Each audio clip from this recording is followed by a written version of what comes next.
juzgados que automáticamente revocan esta suspensión del ingreso en prisión sin llevar a cabo.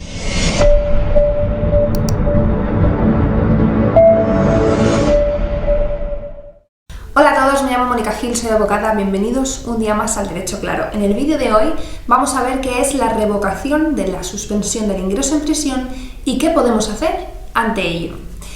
Antes que nada, si no sabes qué es el beneficio de la suspensión de ingreso en prisión, te recomiendo estos dos vídeos que te dejo por aquí, de cómo es el inicio de una ejecución penal, la comparecencia que se realiza a la persona que fue investigada, acusada y ahora ya es condenada y ejecutada,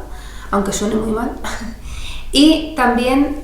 los relativos a qué es en concreto la suspensión del ingreso en prisión. Nos encontramos en ese momento procesal en el que ya se está ejecutando la sentencia, se dio el beneficio denominado de la suspensión del ingreso en prisión con una serie de condicionantes. Alguno de ellos se ha incumplido y nos encontramos con la sorpresa mediante auto, resolución judicial mediante auto, que acuerda la revocación del beneficio de la suspensión del ingreso en prisión y en el que seguramente también se realice el requerimiento de ingreso voluntario en prisión. ¿Qué podemos hacer ante esto? Lo primero que tenemos que hacer es saber qué se establece en el Código Penal sobre la revocación de la suspensión. Artículo 86 del Código Penal. El juez o tribunal revocará la suspensión del ingreso en prisión y ordenará la ejecución de la pena cuando se ha cometido un delito durante ese periodo de suspensión de la pena. Obviamente, el primer condicionante de la suspensión del ingreso en prisión es que durante ese plazo de tiempo, que puede ser de 2 a 5 años, pero que normalmente es de 2, no se cometa ningún delito. Verificado que se ha cometido un delito, recabando la hoja histórico penal, este sería el primer supuesto. También nos podemos encontrar ante el segundo supuesto, que es que incumpla de forma grave y reiterada las prohibiciones y deberes que se hubieran impuesto conforme al artículo 83 o se sustraiga el control de los servicios de gestión de penas y medidas alternativas. Esto no siempre se da porque no siempre que se suspende una pena lleva aparejado otro tipo de cumplimientos como serían este, pero sería otro motivo por el cual se puede revocar la suspensión del ingreso en prisión. En tercer lugar tenemos el incumplimiento de forma grave o reiterada de las condiciones de la suspensión conforme al artículo 84, igual que antes. Y en último lugar, facilita información inexacta o insuficiente sobre el paradero de bienes u objetos cuyo decomiso hubiera sido acordado y, una de las más importantes también y que se suele dar, aunque esté en el último lugar, es el incumplimiento de la responsabilidad civil, del pago de la responsabilidad civil o el incumplimiento del compromiso al pago que se hubiera hecho en su debido momento, es decir, en aquella comparecencia al inicio de la ejecución penal en el que la persona se comprometió a abonar mensualmente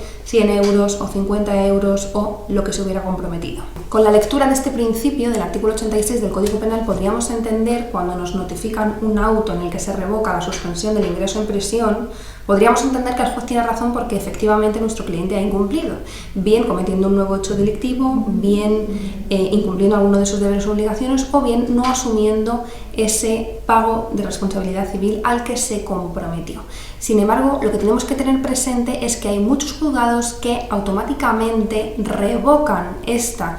suspensión del ingreso en prisión sin llevar a cabo la práctica del apartado 4 del artículo 86 del Código Penal, y sobre eso trata la sentencia del Tribunal Constitucional que os dejo abajo.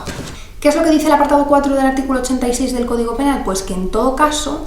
el juez o tribunal resolverá imperativo después de escuchar al Ministerio Fiscal y a las demás partes personadas, con lo que incluye a la defensa e incluso al propio ejecutado personalmente, porque a continuación se establece que podrá acordar la realización de las diligencias de comprobación que fueran necesarias y acordar la celebración de una vista oral cuando así lo considere necesario para resolver sobre la suspensión del ingreso en prisión. ¿Qué es lo que nos encontramos a veces en la práctica? Que estos autos de revocación de la suspensión del ingreso en prisión tienen un fallo de automaticidad, es decir, en cuanto el juzgado observa que hay un incumplimiento, procede a, como siempre se dice, ¿no?, pasen las actuaciones a la Fiscalía, el fiscal informa en el sentido de ha incumplido, obviamente, revóquese, y no se da traslado a esta parte, a la defensa, para que se realicen las alegaciones. De eso trata la sentencia del Tribunal Constitucional, que os dejo abajo en PDF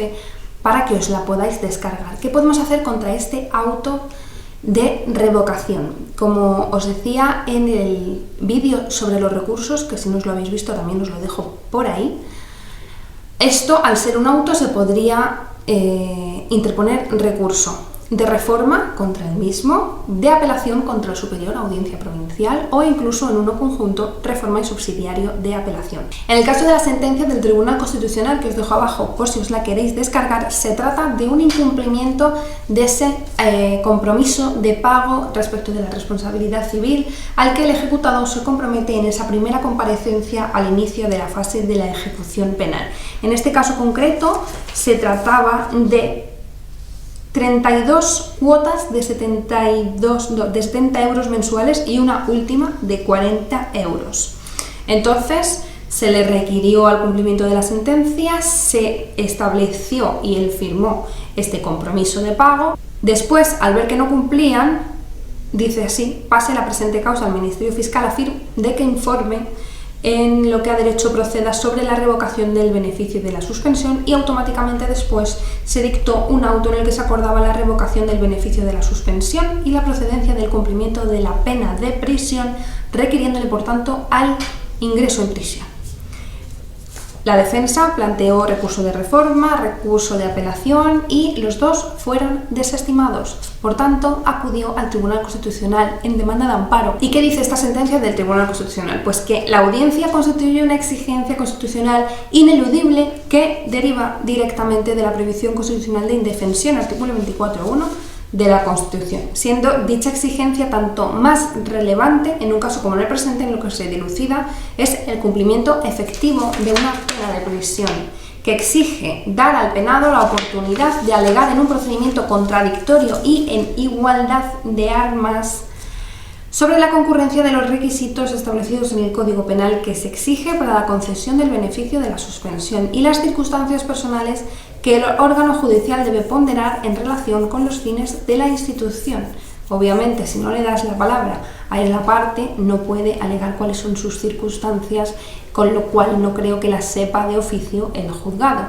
Pero también, llegado el caso, discutir la presencia de las circunstancias a las que la norma penal vincula la revocación de la suspensión, en tanto que en ambos supuestos se decide sobre el cumplimiento efectivo de una pena de prisión en definitiva, sobre una privación de libertad que se vincula a los elementos como capacidad económica, que puede variar en el tiempo y que debe verificarse en el supuesto de atención a las circunstancias personales actualizadas de la persona. La decisión de revocar plantea nuevas cuestiones, hechos y valoraciones jurídicas nuevas que no se hallan incorporadas en la sentencia condenatoria original y que deben ser sometidos a un control judicial en un procedimiento contradictorio, otra vez en igualdad de armas, esquema previsto en el Código Penal, artículo 86.4.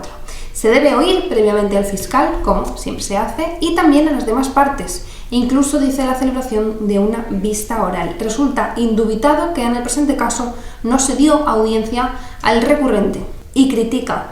Tanto el juzgado de lo penal como la audiencia provincial rechazan la necesidad de esa audiencia, ojo, apelando a la original asunción voluntaria del compromiso de pago por el penado y el conocimiento sobre las consecuencias de su incumplimiento, es decir, que como en la primera comparecencia se le advirtió de lo que podía ocurrir, ya entienden que no es necesaria esa comparecencia del apartado 4 del artículo 86 del Código Penal. En conclusión, declara que ha sido vulnerado el derecho a la tutela judicial efectiva, el derecho a la libertad y el derecho al proceso debido del recurrente. Restableciendo en su integridad su derecho, anula los autos, tanto el de revocación como los posteriores en los que se desestiman los recursos. Retrotrae las actuaciones al momento anterior al pronunciamiento de las primeras resoluciones a fin de que, tras los trámites procesales oportunos, es decir, la debida audiencia, se dicte otra de respetuosa con el derecho fundamental reconocido. Cuando terminé de leer la sentencia fui al encabezamiento para ver quién era el abogado que había llevado a cabo este recurso y me di cuenta de que le conocía. Se llama César Pinto Cañón, es profesor también donde yo doy clases en el Centro de Estudios e Investigaciones Jurídicas, más conocido como CEIG. y le llamé para, bueno, pues para que me contara cómo había acabado todo esto, porque aunque el Tribunal Constitucional dijera que se retrotrayeran las actuaciones porque se había vulnerado un derecho fundamental, a mí lo que me interesaba saber era si finalmente el Juzgado de Ejecuciones Penales 12 de Madrid había vuelto a revocar o había optado por no revocar. Entonces me dijo que todavía no se había tramitado, la sentencia es bastante reciente, el expediente se encontraba en Fiscalía y todavía no se sabía cuál era la decisión final. Si os interesa os la contaré y nada, muchas gracias.